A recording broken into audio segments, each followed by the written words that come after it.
Getting a really weird feeling of deja vu. I'm getting a really weird feeling of deja vu.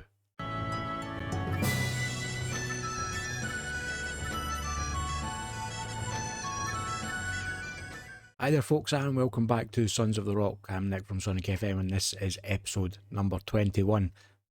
You like what I did there in the intro? Quite pleased with myself for that.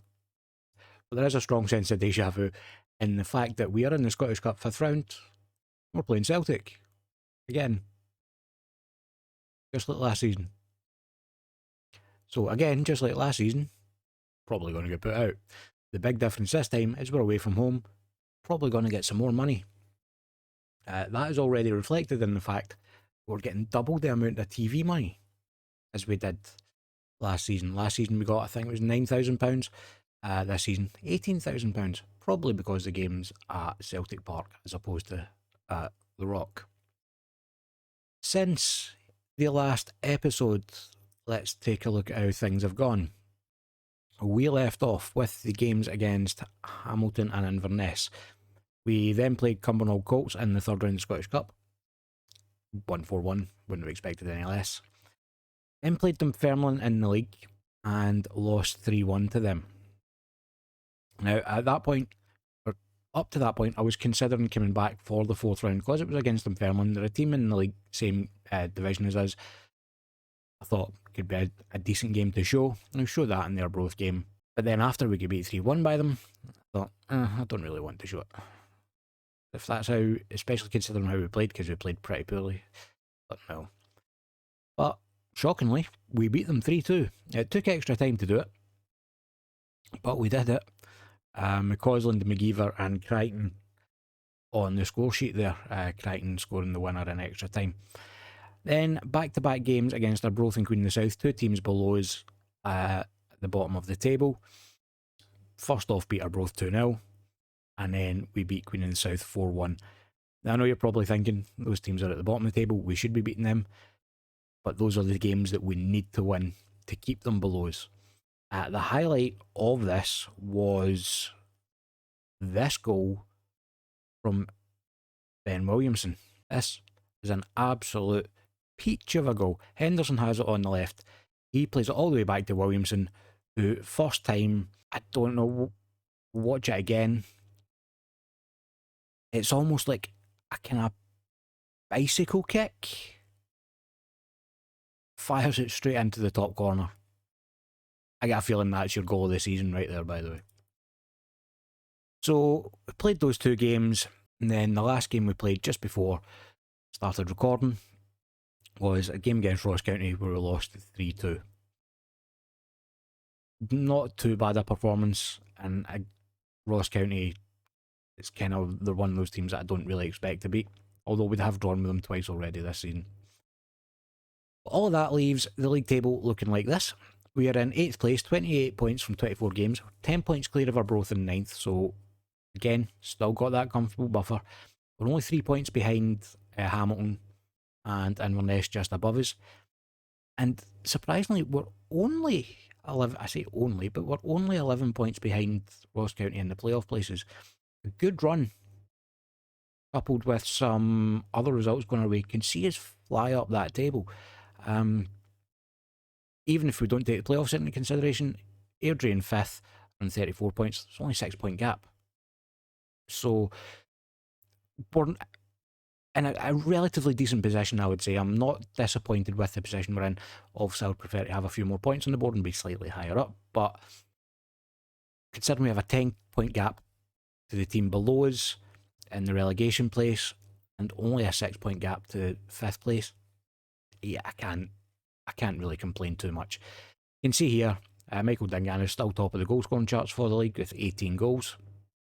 And Blair Lyons is having a little bit of a good run. He's on 7 assists for the season now. He's been getting some game time, and it's shown. So, fingers crossed, he keeps improving. We have done a couple of transfers in January. Obviously, January is quite a difficult time to get players in, but we did manage to bring a couple in. So, Francisco Bonfilio, who you met or we didn't meet him before, but you saw that I had him in on trial. We signed him. He's a 21-year-old Argentinian striker, 3.5-star current ability with 4.5-star potential. I'm very pleased to have been able to bring him in. He was previously at Villarreal. We look at his history. He'd never actually played for the first team, but he played 20 games for the C team, 8 goals in those 20 games, a 7.01, and he never really played for the B team after that. But we've brought him in. 1 goal in 4 appearances, a 6.57 average rating. But if we actually look at the appearances, he's only started 2 of those games. The other 2 were off the bench, and quite late on, coming off the bench as well. But he's got his goal. He's got 2 goals overall. He scored in the cup game against Cumbernauld Colts. He came on there and scored. So quite pleased with him. Looking at the attributes, 13 finishing, 14 dribbling, 12 first touch. Passing needs some work, as does his anticipation and work rate. But he's got good acceleration and pace, good technique, good decision making. His off the ball works quite good as well. He's quite determined. Balanced personality, not the best of personalities, but could be worse as well. We then brought in Jack Baldwin, a 29-year-old English defender, 3.5-star ability. He's got decent tackling, decent marking, good heading, good bravery, excellent determination, in fact. Teamwork, work rate, and strength.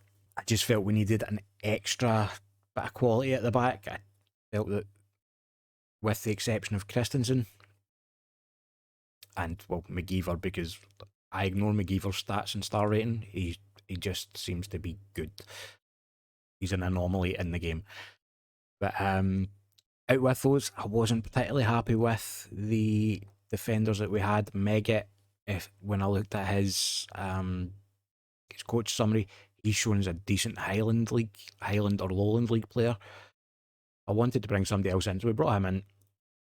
He's got plenty of pedigree. He was previously at Bristol Rovers and played 15 times for them last season, 29 times season 4, so he's been playing regularly in English League 1. He's also been at Sunderland, Peterborough, Hartlepool as well. So he's got plenty of experience. I'm quite pleased that we've managed to bring him in.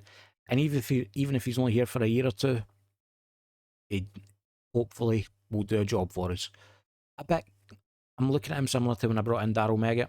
He came in for a year and done a job for us for a couple of years. He started to decline now. And then finally, we brought in Harry Tyrer. He's a 21-year-old English goalkeeper, 3-star ability, 4.5-star potential. He's almost, stat-wise, he's almost as good as Gregor Zabra already. Want to bring him in.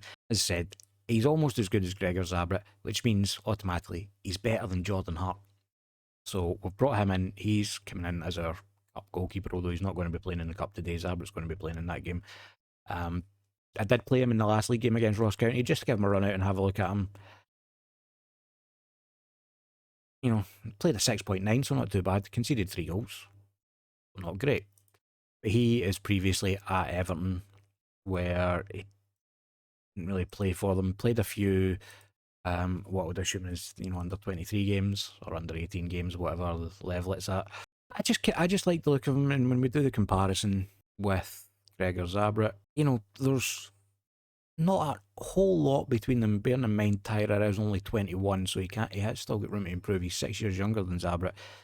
Distribution is just the same. He's just behind in shot stopping. He's better in the air. Not quite as eccentric, which is a good thing. Same communication. He's better mentally. It's a bit slower and not quite as physical. But these are things that can improve over the next year or so, because he is only 21. And that's everybody that's come in. Rico Katongo has left us. He's gone to join Partick Thistle. He wasn't happy about the lack of game time he was getting. I told him if he wanted to leave, he could leave. I put him on the transfer list. Partick Thistle come in with a £1,800 offer for him. I accepted it. He wasn't happy. He wasn't going to get the game time he wanted. May as well let him leave. And that is everything up to date. The only other piece of news is we are getting an improvement to our youth facilities. As you can see at the moment, we have poor youth facilities. There is work being done to improve that. Still can't improve the youth recruitment though. However, we have limited youth recruitment now, and although I'm actually thinking, I don't know if we had any youth facilities beforehand. So maybe the poor youth facilities is what we've improved too. Either way, we have youth facilities now. We have a limited youth recruitment. We should start to bring in some youth intake every year. Find out the next couple of months if that's actually the case. So with all that being said then, we're going to get into the first of today's two games, which is of course away to Celtic in the Scottish Cup 5th round, before then playing Ayr United in the league at home. So we have Gregor Zabra in goals, Wardrobe, Baldwin, Crichton and Gilhooly at the back. Why am I playing Wardrobe instead of Gavia? I'm not playing Wardrobe instead of Gavia. Gavia, Baldwin, Crichton and Gilhooly at the back. Williamson and Bandera in midfield. Henderson, Frizzell and McCausland across the attack in midfield. And Dangana leading the line. In terms of the tactics, I spent some time messing about trying to find different tactics, not actually in games, just using the players that we've got, trying to find a system that would fit our best players in and whatnot. And at the end of the day, it came down to, I prefer attacking football. I am a great believer that, and you know how much I love a cliche, so it's cliche bingo time here, get your cards out. But I'm a great believer that the best form of defence is a good offence. So I would prefer to go out and attack from the off. And another cliche coming up, get ready to mark it off. That's the, that's the way I like to play. So when it works, it works. When it doesn't, it doesn't. You live by the sword, you die by the sword. That's 2 for your bingo card today. Right, we are 40 minutes into the game and we are playing quite well. We've had a couple of chances and we've not yet conceded as Celtic hit the bar with a header, but the clearance has found Dangana, although a good tackle from the Celtic defender to dispossess him. And we're coming into half time now. I did have to make a change in the middle. Bandera picked up a knock, so we brought Carswell on for him. Looking at the match stats, 11 shots, 1 on target for Celtic, 0.86 XG. 4 shots on goal, none on target for ourselves, 0.34 XG. 19 fouls we've committed. It's disrupting Celtic's play, clearly. And possession's not too bad, 55 to 45. Doing quite well. I'm pleased with how things are going. Keep it up. Get the second half underway then. And start the second half, we have a highlight. It's Crichton to take a free kick, plays it to Carswell, gets it back and tries the long ball to find Dangana. But Celtic are through 1-on-1 on goal now and they score. Make it 1-0. Unlucky. Zabra there, not much you could do about it. See, just the ball forward for Dangana, cut out, headed forward. And just good pass through the lines and good finish. Nothing I can really do about that. As I said, I'm not disappointed with the way the players are playing at the moment. There are a few ratings out there that could be better, but it is against Celtic, who are the league above us. And let's be honest, as it goes 2-0, let's be honest, we know we're lucky to be in this league. The team that we have for this league is nowhere near good enough. As we watch the fight, don't need to see the highlight. I am going to make some changes after this corner though. Gavia to swing it in, he swings it in. And it's headed clear back to Gavia, out to Carswell, who tries the first time shot, but it's blocked. And that's going to allow Celtic to come forward again. Henderson does fantastically to win the ball back though. So with Baldwin at the back, he plays it forward looking for Dangana, but again it's cut out. Dangana's been a bit isolated up there today. Doing well to continue to keep pressing though. I think this is going to be Celtic coming forward now and probably another goal. Maybe not. Shot was well wide of the mark. So we'll make some substitutes just now. Henderson is not playing well, so we'll get him off for Lions. What I think we're going to do is switch to the 4-2-4. We'll get Frizzell out for McCausland. McCausland can come off for Bonfilio. Pop them around. How are we looking in midfield? Williamson's doing okay. Lily's not having a great game at the back, so we'll bring Wardrobe on for him. I can't make any more. I forgot I brought Carswell on because Bandera picked up a knock. Well, that's our 3 changes in. Just need to see how we do over the last half hour. Yeah, our team in the summer is going to need a massive overhaul. It is not good enough. In fact, I've got a little notebook here that I've already marked down some names in of players that I'm quite happy to bin off, and some areas that I'm looking to strengthen because the players, Celtic go 3-0 up, because the players are not quite at the point I want them to be. So we'll look at areas where we can improve without necessarily getting rid of the players that are already there, because I think they can do a job for us. They're decent players. They're just not quite at this level. So that's the plan for the summer. I'm basically just going to be looking to ride out the rest of the season and make sure that we don't finish at the bottom. As Francisco Bonfilio has just scored against Celtic. He's pulled one back for us. There's still 25 minutes to play. Dare we dream?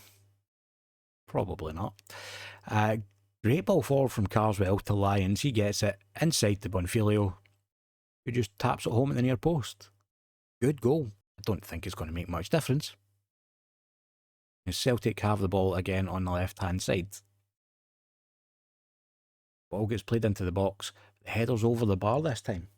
20 minutes to play. I am going to encourage the team, and they seem to like that. Got some tired legs out there. We've had a lot of games in a short space of time because of this little cup run. The throw in from Crichton finds Frizzell. Frizzell plays it in. Bonfilio's there again and just past the post with the header. He'd just been able to get that on target. I think he would have scored and it would have made for an interesting final 10 minutes as Bonfilio loses out on the left-hand side. It's Celtic coming forward again. Good save from Gregor Zabret. Forces the corner. A corner to come in from Celtic now. Headed clear by Baldwin at the back. Back out now to Ronan. He plays it in. And again, the header is over the bar. Now, even if by some miracle in the last couple of minutes we managed to pull this back and win, in the next round we would get Rangers. And we didn't manage to pull it back and win. So I'm not overly disappointed. There are a couple of players whose performances were disappointing. But I can't fault the effort. A good effort. And for that we receive £11,000 for playing in the cup round, as well as the £18,000 we got in TV money. And look at the balance. The balance before was about 70,000. We made £365,000 in gate receipts in that game. So worth going out of the Scottish Cup. I will take that. And back now with the team for the game against Ayr United. We have Gregor Zabret in goals, Gavia, McGeever, Baldwin and Wardrobe at the back. The old duo of Kirkpatrick and Carswell in midfield. Lyons, Frizzell and McCausland are the attacking midfielders. And we're going to start with Bonfilio up front today. Give him a chance to show what he can do from the start. Kick-off time. And I'm quietly optimistic about this game. We are at home. I think we can potentially get a good result here. Although 15 minutes in, nothing really has happened. Gavia's picked up a bit of a knock. So I think we're going to have to change him and bring Mega on the left room, because of course we don't have Kitongo. Although what I really should have done was move Wardrobe over there and bring Gilhooly on. But this was what the assistant manager recommended, as Frizzell has managed to break through there. A good last-ditch tackle there from the Ayr United player. The ball runs all the way through to the Ayr goalkeeper. Yeah, Megget was what the assistant manager recommended, so I went with it. Ball forward now. It's cut out by Carswell. Megget has it on the left. He gives it to Lyons. Lyons looking for somebody ahead of him. Big switch ball to McCausland. McCausland first time on the volley. What a goal, Ross McCausland. I did say I was quietly optimistic about this game. Wasn't expecting a goal like that though. See Lions looking for anybody. Spots the run of McCausland. What a ball from Lions, and what a run and finish from McCausland. Ross McCausland on that right hand side is really, really good. But Lions, how he's only on a 6.9 after that pass, I have no idea. That pass itself is worth a 10.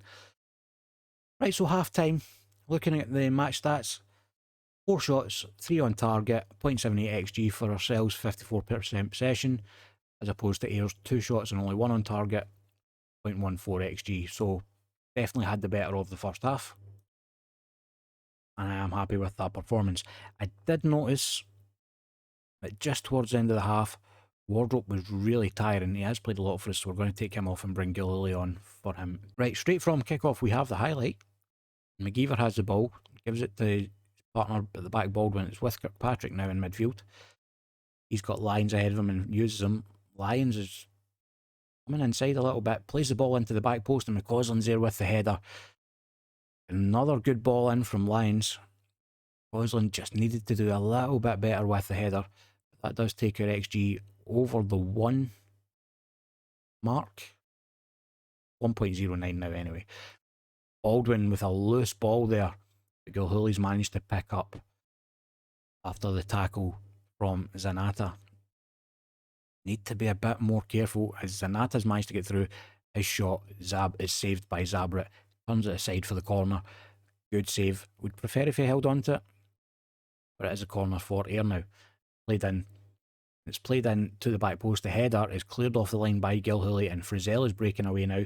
He's got Bonfilio ahead of him, but he's just offside now, I think, and that allowed Ayr to get the tackle in. Frizzell had to hold the ball up. Ayr coming forward now on the right hand side. Ball in for Zanata with the header, and this time he scores. That was assisted by Logan Knight, who was with us last season as our backup right back. Love it when a player comes back to bite me. I had the option of bringing him back on loan this season. I got the loan report at the end. He was interested in an extension, but I just felt we could maybe do better. Right, 60 minutes in, McGeever has a throw in. McCausland knocks it on, but it's headed clear by the Ayr defence. And Carswell is going to be the first one to get back to that, with Gilhooly now on the right. He plays it down the line looking for McCausland. McCausland manages to get there and keep it in. Does well to keep a hold of the ball. Plays it into the back post for Blair Lions, returning the favour from earlier on. 2-1 now. 4th goal of the season for Blair Lions. Another assist for McCausland. Those two have linked up really well today. I was just looking down at the ratings at the bottom, seeing is there any kind of changes I want to make with it being on the 60-minute mark. That was a great ball in from McCausland, a good finish at the back post from Lyons. Right, so 20 minutes to go. There are a couple of things I'm looking at. Frizzell is tired. Patrick's not playing particularly well. And Bonfilio up there on his own isn't doing too great. What I think we're going to do is switch to the 4-2-4. We'll get Frizzell off for Dangana, and that will be our final substitution. We'll see how we got on from here. I'll switch McCausland to the winger on that side as well. Try and see out the last 20 minutes now. If we manage to, it moves us up to 7th place, because Inverness are currently getting beat by Airdrie. Into the 85th minute, and it's Ayr with the throw-in. Ball played forward by Harper. Baldwin gets there ahead of Zabret, plays it to Megget, who's forward for McCausland now. McCausland on the right-hand side. He plays a good ball forward for Dangana. Dangana's got into the edge of the box. That's not a foul, no? Surely that was a foul. As Ayr break forward now. Good tackle from Baldwin, but it only goes to Lawless on the left. Gilhooly with a great tackle. Perfectly timed to dispossess him, but Ayr still have the ball. They're still coming forward into the box, and the header is just over the bar. I really thought that was a foul on Michael Dangana. Referees in this game can sometimes be a little bit dodgy, although the linesman should have really called that. He was up there. Never mind. If we win, it won't matter, but Zanata looks like he's got through, and with the chip, Zabrit should not be getting beat there. I'm going to switch to very attacking for the last couple of minutes to try and grab a last minute winner, but what is going on here? Ayari wins the ball, nods it down to Zanata. How is Zabrit getting beat with a chip from there? I could have saved that. I don't know. Full time. 2-2, which is really disappointing after having taken the lead twice. So the end of the episode leaves the table looking like this. We're still in 8th place, 29 points from 25 games now. And we are 11 points ahead of our Broth in the relegation places. We're only 2 points behind Inverness, but there is a bit of a gap starting to open up to Airdrie and Ross County up ahead of us. So all that being done, tomorrow's episode, I am considering just playing straight through to the final 2 games of the season against Airdrie and Dundee. And I think, to be honest, I think that's what I'm going to do. Unless anything interesting happens in between, like we go on a big run and find ourselves up potentially in the playoff places. Ooh, not going to happen, but then I might come back then. But I think I'm going to play through pretty much the rest of the season, come back for the last 2 games for tomorrow's episode.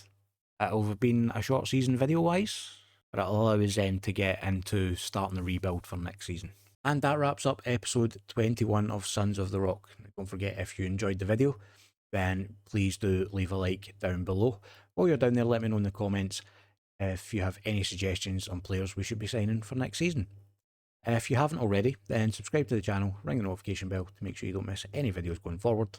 As always, thank you very much for watching.